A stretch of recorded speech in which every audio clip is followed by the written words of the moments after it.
السلام علیکم دوستو، کیسے ہو آپ سب؟ میں ہوں عریض اور آپ ہیں اس وقت میرے یوٹیوب چینل عریشہ ناولس پہ۔ آج میں نے ایک ہی ایپیسوڈ لکھی ہے کیونکہ آج جیسا کہ آپ کو پتہ ہے کہ ابھی بھی ہمارے خاندان میں شادی ہوئی ہے اور آج وہ نیولی میرڈ کپل ہمارے گھر پہ ہے، تو اس کو پتہ ہے وی آئی پی ہو جاتا ہے بندہ شادی کرنے کے بعد، تو بس وہ وی آئی پی کپل ہم اس کو ٹائم دے رہے تھے، تو اس کے چکر میں ایک ہی ایپیسوڈ لکھ پائی ہوں۔ لیکن جیسا کہ آپ کو پتہ ہے کہ آپ کے رائٹر کا بھروسہ نہیں ہے، موڈ بننے پہ 2 بھی ایپیسوڈیں آ سکتی ہیں، 3 بھی آ سکتی ہیں، تو ابھی میں نہیں کہوں گی کہ ایپیسوڈ آئے گی یا نہیں آئے گی، ٹائم پر ڈپینڈڈ ہے۔ 1 بجے کے بعد میں لکھنے کے لیے نہیں بیٹھتی، نہ ہی میں 1 بجے کے بعد ریکارڈ کرتی ہوں، لیکن اس سے پہلے ایپیسوڈ کی آپ امید رکھ سکتے ہیں کہ کبھی بھی دوسری ایپیسوڈ آ سکتی ہے۔ اگر نہیں آئی تو سو جانا، اور اگر ویٹ کرنے کی بھی ضرورت نہیں ہے، صبح اٹھ کے پڑھ لینا۔ تو آج کی ایپیسوڈ ہم سٹارٹ کرتے ہیں جو کہ ہے کبھی یوں بھی آ میرے دل میں تو کی 92 ایپیسوڈ۔ اس سے پہلے ہماری ونر ہے صبا ملک، جن کا کل کا ریویو تھا سب سے بہترین۔ تو لیٹس سٹارٹ آج کی ایپیسوڈ کبھی یوں بھی آ میرے دل میں تو، قسط نمبر 92، تحریر عریضہ۔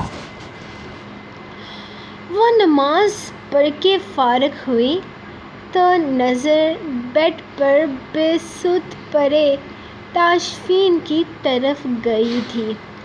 وہ شرٹ لیس آرام سے بیڈ پر پڑا ہوا تھا، دنیا جہان کی کوئی پرواہ نہ تھی، بس اب وہ سکون میں تھا، ساری رات اس کا سکون تباہ کر کے۔ بہت ساری دعائیں مانگنے کے بعد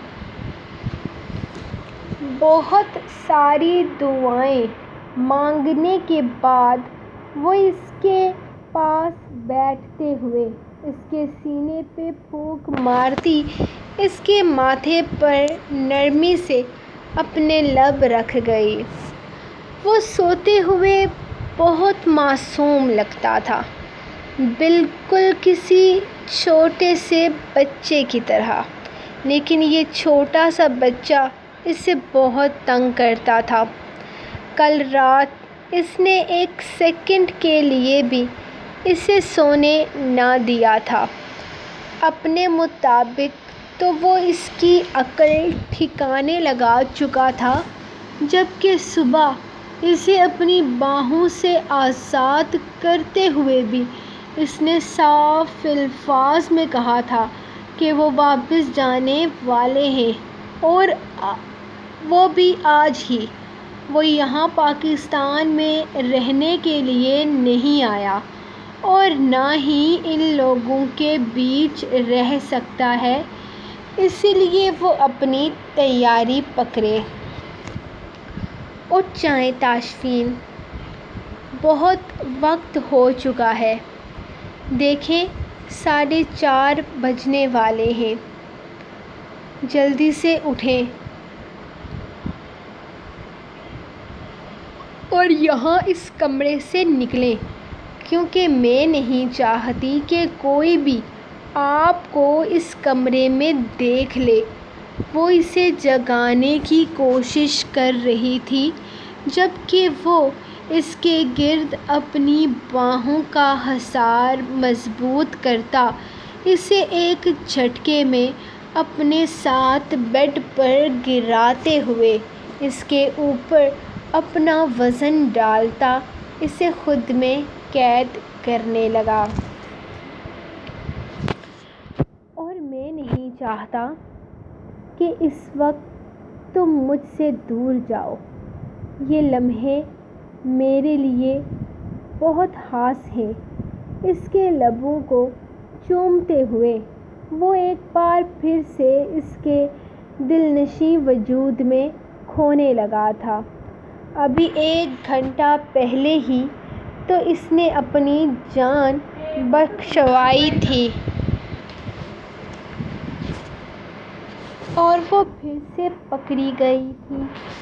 نہیں تاشفین، چھوڑیں مجھے، سمجھنے کی کوشش کریں، آپ کو اس کمرے سے جانا ہوگا۔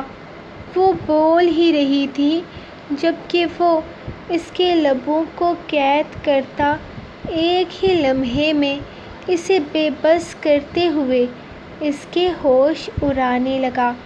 وہ اس کے لبوں پر اپنا بے باک لمس چھوڑنے کے بعد اس کا رخ بیڈ کی طرف پھیرتے ہوئے اپنے دشمن جاں کو تلاش کرتا اس پر اپنے ظلموں کی بارش کرنے لگا، اور اس معاملے میں وہ کچھ کر نہیں سکتی تھی کیونکہ وہ اپنے معصوم دل کو اس ظالم شخص کی قید سے چھڑا نہیں سکتی تھی۔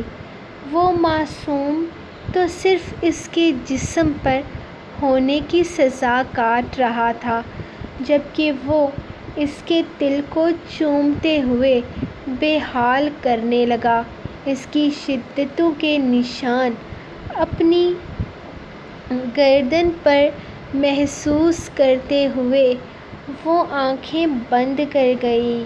اس کی سزا ختم ہونے کا انتظار کرتی رہی، جبکہ اس کی سزا ختم ہونے کے بجائے مزید بڑھتی جا رہی تھی، اور ان معاملوں میں تناوش کو مزاحمت کرنے کی اجازت نہ تھی۔ اب وہ اس کے دل کو نرمی سے اپنے ہونٹوں سے سہلا رہا تھا۔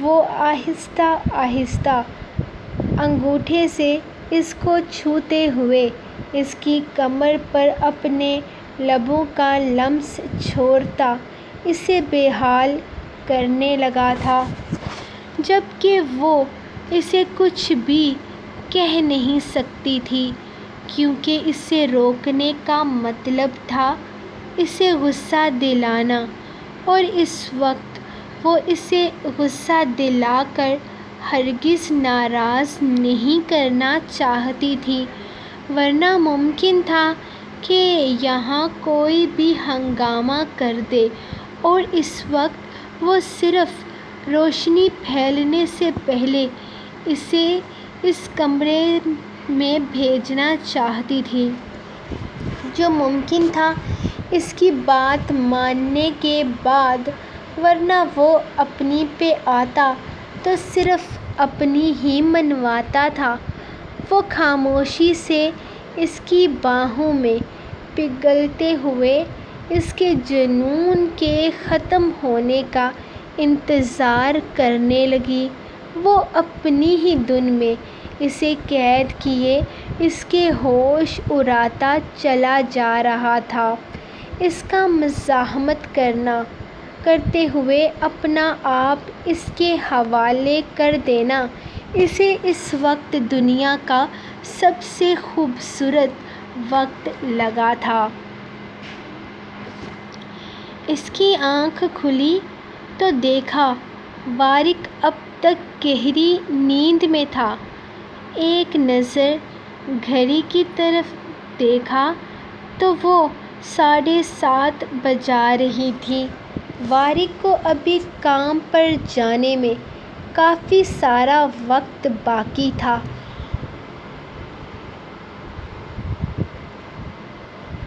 اسی لیے وہ اسے ڈسٹرب نہ کرتے ہوئے اٹھ کر واش روم فریش ہونے کے لیے جانے لگی۔ وارق بہت دیر سے رات کو سویا تھا تو یقیناً اس وقت اس کی نیند بھی ہرگز پوری نہیں ہوئی ہوگی۔ وہ فریش ہو کر باہر نکلی تو وارق اب بھی پرسکون نیند سو رہا تھا۔ اس نے ایک دفعہ پھر سے گھڑی کی طرف دیکھا تو اسے پھر وارق کی نیند میں خلل ڈالنے کے لیے کچھ نہ کچھ کرنا پڑا کیونکہ اب 8 بج چکے تھے۔ سو وہ مسکراتے ہوئے اس کے قریب آتی، اس کے چہرے پر جھکتے ہوئے اپنے بالوں سے نکلتی ٹھنڈے پانی کی بوندوں کو اس کے چہرے پر ایک ادا سے چھٹکنے لگی۔ اٹھ جائیں مسٹر وارق، آپ کے باس بننے کا ٹائم شروع ہونے والا ہے۔ ہسبینڈ بننے کا ٹائم فنش۔ وہ محبت سے اس کی مونچھوں کو تاؤ دیتی اس کے قریب سے اٹھنے لگی تھی، جبکہ وہ اس کے دونوں ہاتھ تھامتا اسے اپنے قریب کھینچ کر اس پر جھکا تھا۔ تو مسز وارک ابراہیم، اگر آپ کا شوہر آپ کا باس بننے سے پہلے تھوڑی دیر شوہر بننا پسند کرے تو کوئی اعتراض تو نہیں ہوگا۔ آپ کو اس کی کمر کے گرد اپنے ہاتھ باندھتے ہوئے وہ اس کا چہرہ اپنے چہرے کے بے انتہا قریب کر چکا تھا۔ اگر اعتراض ہو تو کوئی مسئلہ ہوگا۔ وہ اس کے کندھے پر اپنی کونی ٹکاتے ہوئے اپنے چہرے کو مزید اس کے پاس کر گئی۔ سب کچھ سمجھ میں آ رہا ہے۔ ادائیں دکھا کر مجھے راستے سے ہٹانا چاہتی ہو۔ وہ اسے پیچھے گراتے ہوئے اس کے ہاتھوں کو قید کرتا بیڈ سے لگا چکا تھا۔ اوہ ہو، آپ تو میری پلاننگ ہی پکڑ گئے، میں تو پھنس گئی۔ اس نے کھلے دل سے قبول کیا، جبکہ اب وہ اس کا پیار اپنی گردن پر موصول کر رہی تھی۔ گدگدی ہو رہی ہے مجھے، وہ پیچھے ہٹتے ہوئے کھلکھلائی تھی۔ مائرا، بہت خوش رہنے لگا ہوں میں، کہیں کچھ برا تو نہیں ہونے والا؟ تم اچانک سے اتنی مہربان کیسے ہو گئی ہو؟ میں تمہیں سمجھ نہیں پا رہا۔ وہ سیریس انداز میں بول رہا تھا۔ آپ سے میرا پیار ہضم ہی نہیں ہوتا۔ جائیں، مجھے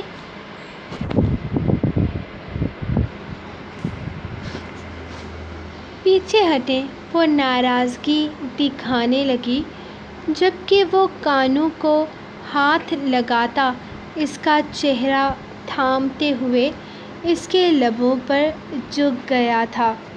مائرا، جو ناراضگی دکھانا چاہتی تھی، اس کے محبت بھرے انداز پر اپنی ناراضگی بھلا گئی۔ کیا مطلب؟ عرفان، آپ کہیں جانے والے ہیں؟ یہ بات آپ نے مجھے کیوں نہیں بتائی؟ وہ اپنا سامان پیک کر رہے تھے جب وہ ان سے پوچھنے لگی۔ میں پہلے اپنے بزنس ٹور کے بارے میں کیا تمہیں بتاتا ہوں جو اس بارے میں بتاؤں گا؟ مجھے اچانک جانا پڑ رہا ہے، خود کل ہی خبر لگی ہے مجھے، سو تم اپنا خیال رکھنا۔ ڈینی یہیں ہوگا تمہارے ساتھ۔ میں نے اس سے کہہ دیا ہے کہ وہ تمہارا خیال رکھے۔ تم بھی اپنے انداز میں تھوڑا کنٹرول کرنا۔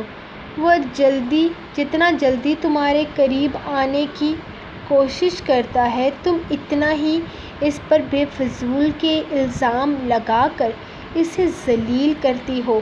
اب اگر تم نے میرے بیٹے کے ساتھ اس طرح کا کوئی بھی حرکت کی نا تو یاد رکھنا اس کا انجام بالکل بھی اچھا نہیں ہوگا۔ وہ کافی غصے سے بولے تھے۔ میں نے ایسا بھی کیا کر دیا ہے اسے عرفان؟ میں سچ کہہ رہی ہوں، اس نے مجھے مارنے کی کوشش کی ہے اور اب بھی اپنی بات پر قائم تھی۔ دیکھو زائنہ، میری بات سنو۔ تمہیں ڈاکٹر کی ضرورت ہے اور ڈینی نے اپنے ایک جاننے والے ڈاکٹر سے تمہاری اپائنٹمنٹ لی ہے، تو پلیز اس کے ساتھ وہاں چلی جانا۔ کیا مطلب ہے آپ کی اس بات کا کہ آپ مجھے پاگل سمجھتے ہیں؟ آپ کو لگتا ہے کہ میں پاگل ہو رہی ہوں۔ وہ بے یقینی سے اپنے شوہر کو دیکھ رہی تھی جو اسے پاگل سمجھنے لگا تھا۔ وہ 2-3 دفعہ پہلے بھی کہہ چکا تھا کہ اسے کسی اچھے ڈاکٹر کی ضرورت ہے۔ ڈینی کے کسی بات پر وہ یقین کرنے کو تیار ہی نہیں تھا۔ میں تمہیں پاگل نہیں کہہ رہا زائنہ، صرف اتنا کہہ رہا ہوں کہ تمہیں ایک اچھے ڈاکٹر کی ضرورت ہے۔ بہتر ہے کہ تم اپنا آپ سنبھال لو۔ تم صرف بیمار ہو۔ کوئی بھی اچھا ڈاکٹر تمہارا علاج کر سکتا ہے۔ اس سے پہلے کہ یہ سب کچھ بڑھ جائے، بہتر ہے کہ ہم اس کا اچھے سے علاج کروا لیں۔ وہ سمجھا رہا تھا۔ علاج کی ضرورت ہے مطلب آپ مجھے پاگل سمجھتے ہیں۔ آپ کا بیٹا مجھے پاگل کر رہا ہے اور آپ مجھے پاگل ثابت کرنا چاہ رہے ہیں۔ زائنہ، میرا دماغ خراب کرنے کی ضرورت نہیں ہے۔ میں پہلے ہی بہت زیادہ ٹینشن میں ہوں اپنی میٹنگ کی وجہ سے، اور اوپر سے تمہاری یہ فضول کی باتیں۔ مجھے اس وقت کام پر جانے دو۔ واپس آ کر ہم اس سلسلے میں بات کریں گے۔ اور ہاں، ڈینی جو بھی کہے گا تم نے وہی کرنا ہے۔ یاد رکھنا، اپنی من مرضیاں مت کرنا۔ ڈینی کا یہ دوست ہانگ کانگ سے آیا ہے صرف تمہارے علاج کے لیے، تو بہتر ہوگا کہ تم اس سے ملو اور اچھے سے بیہیو کرنا، ڈینی کے ساتھ بھی اور اس کے فرینڈ کے ساتھ بھی۔ وہ اسے سمجھاتے ہوئے وہاں سے نکل گئے تھے جبکہ زائنہ پیچھے باہر ان کے ساتھ آئی تھی۔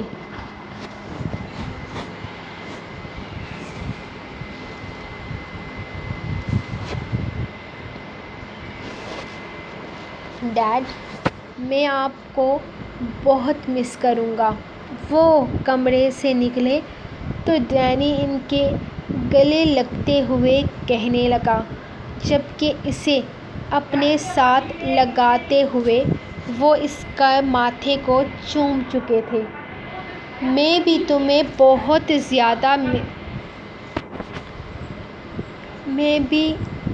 بہت مس کروں گا میری جان۔ اپنی ماں کا خیال رکھنا، ان کی طبیعت ٹھیک نہیں ہے۔ وہ پیار سے اسے سمجھا رہے تھے جبکہ ڈینی کے لب مسکرائے تھے۔ اس نے ایک نظر زائنہ کی طرف دیکھا تھا جو اس کے اس طرح پراسرار انداز میں دیکھنے پر گھبرا سی گئی تھی۔ آف کورس ڈیڈ، آپ فکر نہ کریں، میں ہوں نا مام کے پاس، اور آپ میرے ہوتے ہوئے بھلا انہیں کیا ہو سکتا ہے۔ آپ آرام سے جائیں اور آرام سے واپس آئیں۔ میں انہیں ڈاکٹر کے پاس لے جاؤں گا۔ وہ تسلی دے رہا تھا۔ مجھے یقین ہے میرے بچے، اب میں نکلتا ہوں، مجھے دیر ہو رہی ہے۔ وہاں پہنچ کر تمہیں فون کروں گا۔ اور ہاں زائنہ، میں تمہیں بتانا بھول گیا، تمہارا فون خراب ہو گیا ہے۔ پتہ نہیں کیسے، لیکن تمہارا فون صبح میں نے فرش پر ٹوٹا ہوا دیکھا تھا۔ وہ اسے بتاتے ہوئے گھر سے نکل گئے تھے۔ میرا فون کیسے ٹوٹ گیا؟ تم نے توڑا ہے نا میرا فون، تم نے میرا فون خراب کر دیا تاکہ میں اپنے شوہر سے رابطہ نہ کر سکوں۔ سب سمجھ میں آ رہا ہے مجھے۔ ڈینی، تم بہت برے انسان ہو۔ تمہیں کیا لگتا ہے یہ سب کچھ کر کے تم کیا حاصل کر لو گے؟ وہ اونچی آواز میں چلا رہی تھی جبکہ ڈینی پرسکون انداز میں صوفے پر بیٹھ گیا تھا۔ انصاف حاصل کروں گا میں مام، اپنی ماں کے لیے جسے تم نے مار ڈالا۔ یہ مت سوچنا کہ تمہارے کیے کی سزا تمہیں نہیں ملے گی۔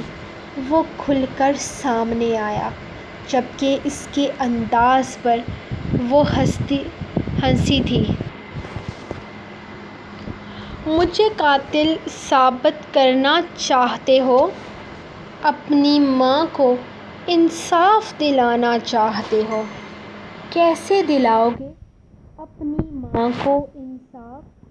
کیا ثبوت ہے تمہارے پاس کہ تمہاری ماں کو میں نے مارا ہے؟ جلدی ثبوت مل جائے گا تمہیں، تم خود دو گی ثبوت بہت جلد جب تم اپنی زبان سے کہو گی کہ تم نے ایسا کیا ہے۔ وہ یقین سے کہہ رہا تھا جبکہ اس کی بات پر وہ کھل کر ہنسنے لگی۔ تم کل بھی بچے تھے اور آج بھی بچے ہو۔ اپنے خواب لے کر اپنی ماں کی طرح قبر میں چلے جاؤ گے لیکن میرے خلاف تمہیں ثبوت نہیں ملے گا۔ میرے خلاف تو وہ ثبوت نہ پیش کر سکا جس کے پاس ثبوت تھے۔ تم کیا چیز ہو؟ وہ غرور سے کہتے ہوئے اندر کی طرف چلی گئی تھی جبکہ اس کے انداز پر زیادہ کوئی رسپانس نہ دیا تھا کیونکہ جو کچھ وہ سوچ رہا تھا وہ اس کے وہم و گمان میں بھی نہیں تھا۔ اس کے ہر سوال کا جواب وہ اس انداز میں دینے والا تھا کہ وہ کچھ پوچھنے کے قابل بھی نہ رہتی۔ تناوش کے کمرے سے اپنے کمرے میں واپس آتے ہوئے اس نے اپنی شرٹ کے بٹن کھول دیے تھے اور اپنے لیے کپڑے ڈھونڈ رہا تھا۔ ارادہ شاور لینے کا تھا جب اچانک کمرے کا دروازہ کھلا اور وہ اندر داخل ہو گئی۔ اس نے گھور کر اس لڑکی کو دیکھا تھا۔ تشریف، تمہارا ناشتہ سوچا لے آؤں کیونکہ نیچے سب کے ساتھ جا کر تو تم ناشتہ کرو گے ہی نہیں۔ ویسے تم اپنے لیے کپڑے نکال رہے ہو، لاؤ میں تمہاری کچھ مدد کر دیتی ہوں۔ صدف بے باکی سے اس کے پاس آتے ہوئے کہنے لگی تھی جبکہ وہ اپنی شرٹ کے اگلے بٹن جلدی جلدی لگاتے ہوئے اسے منع کرنے لگا۔ ضرورت نہیں ہے مجھے، اگر مدد کی ضرورت ہوئی تو میری بیوی یہ بغل والے کمرے میں ہوتی ہے، میں اسے بلا لوں گا۔ تم جا سکتی ہو یہاں سے۔ اس نے احترام والا سلسلہ رکھا ہی نہیں تھا۔ اگر تمہاری بیوی کو تمہاری پرواہ ہوتی تو میرے خیال میں وہ اس وقت یہاں ہوتی، نہ کہ اپنے بغل والے کمرے میں۔ لاؤ دو مجھے، میں تمہارے یہ کپڑے استری کر کے دیتی ہوں۔ وہ اس کے ہاتھ سے کپڑے لیتے ہوئے کہنے لگی، ویسے مجھے اندازہ نہیں تھا کہ تم ایسے دکھتے ہوگے۔ تمہاری تصویریں ایک دو دفعہ سوشل میڈیا پر دیکھی ہیں میں نے، لیکن تمہیں لائیو دیکھ کر ایسا لگ رہا ہے جیسے ہالی ووڈ کا ہیرو ہو۔ وہ اس پر بے باک تبصرہ کرتے ہوئے اس کے سینے کو چھونے لگی تھی جب تناوش اندر داخل ہوئی۔ اسے اتنا قریب دیکھ کر تناوش نے غصے سے صدف کو دیکھا تھا۔ وہ روز کی وجہ سے پہلے ہی اس سے خفا تھی، اب اس صدف کی وجہ سے کوئی اور مسئلہ نہ کھڑا ہو جائے۔ وہ ذرا پیچھے ہٹ کر رکا تھا۔ صدف بھاجی، آپ یہاں کیا کر رہی ہیں؟ چلیے نیچے چلیے، ناشتہ لگ گیا ہے۔ اور آپ نے کون سی شرٹ استری کروانی ہے؟ یہ والی؟ اس کے آستین بالکل چھوٹے چھوٹے ہیں، بہت شوق ہے باڈی کی نمائش کرنے کا۔ وہ شرٹ صدف کے ہاتھوں سے لے کر اس پر پھینکتی، خود اس کے لیے شرٹ نکالتی ان دونوں کے بیچ آ رکی تھی۔ یہ ٹھیک رہے گی؟ پیچھے ہٹیں تاشفین، راستے میں کیوں کھڑے ہیں؟ اور بھی کام ہے مجھے، صرف آپ کو کپڑے ہی نہیں نکال کر دینے میں نے۔ وہ جلدی جلدی اسے پیچھے ہٹاتے ہوئے استری اسٹینڈ کی طرف آتی، اسے صدف سے دور کرتی اس کی شرٹ استری کرنے لگی۔ تم اس کے کام کیوں کر رہی ہو؟ کیا وارق کو پتہ میں نہیں کروں گی تو کون کرے گا؟ ان کی بیوی میں ہوں تو ان کے کام بھی مجھے ہی کرنے ہیں۔ اور آپ یہاں پر کیوں کھڑی ہیں؟ نیچے چلیں، جا کر ناشتہ کریں۔ اور یہ ناشتہ آپ کو یہاں لانے کی کیا ضرورت تھی؟ اسے بھی نیچے لے جائیں، میں اور تاشفین نیچے ہی ناشتہ کریں گے۔ تاشفین، کھڑے کیا ہیں، جائیں نہانے کے لیے۔ وہ اسے جلدی سے جلدی صدف کی نگاہوں سے دور ہٹانا چاہتی تھی، جبکہ وہ اس کا غصہ دیکھتے ہوئے واش روم میں گھس گیا تھا۔ اب صدف بھی مزید وہاں ایک سیکنڈ نہیں رکنا چاہتی تھی۔ اس کا دماغ خراب تھا جو اپنی ماں کی باتیں سن کر یہاں اس کمرے میں چلی آئی تھی۔ اس کی ماں کا ماننا تھا کہ مائرہ تیز قسم کی لڑکی ہے، وہ آسانی سے وارق پر اسے قبضہ نہیں کرنے دے گی۔ لیکن تناوش سیدھی سادی ہے، اگر تم تناوش اور تاشفین کے بیچ آ جاؤ تو فائدہ ہمیں ہی ہوگا، کیونکہ تاشفین بھی آدھی جائیداد کا مالک ہے۔ لیکن اب اسے لگ رہا تھا کہ تناوش بھی اب سیدھی سادی نہیں رہی۔ وہ ٹرے لے کر کمرے سے باہر نکلی تو وہ شرٹ استری کر کے بیڈ پر پھیلانے لگی۔ مکھیاں بہت ہیں اس گھر میں، زیادہ کھلا گھومنے کی ضرورت نہیں ہے۔ کپڑے باہر بیڈ پر رکھے ہیں اور دروازہ میں بند کر کے جا رہی ہوں۔ ہر وقت آپ کے ساتھ نہیں رہوں گی، آپ کی عزت کی حفاظت کرنے کے لیے۔ وہ باہر سے اچھا خاصا سنا کر کمرے سے نکلی تھی، جبکہ اندر اس کے جلن بھرے انداز پر وہ کھل کر ہنسا۔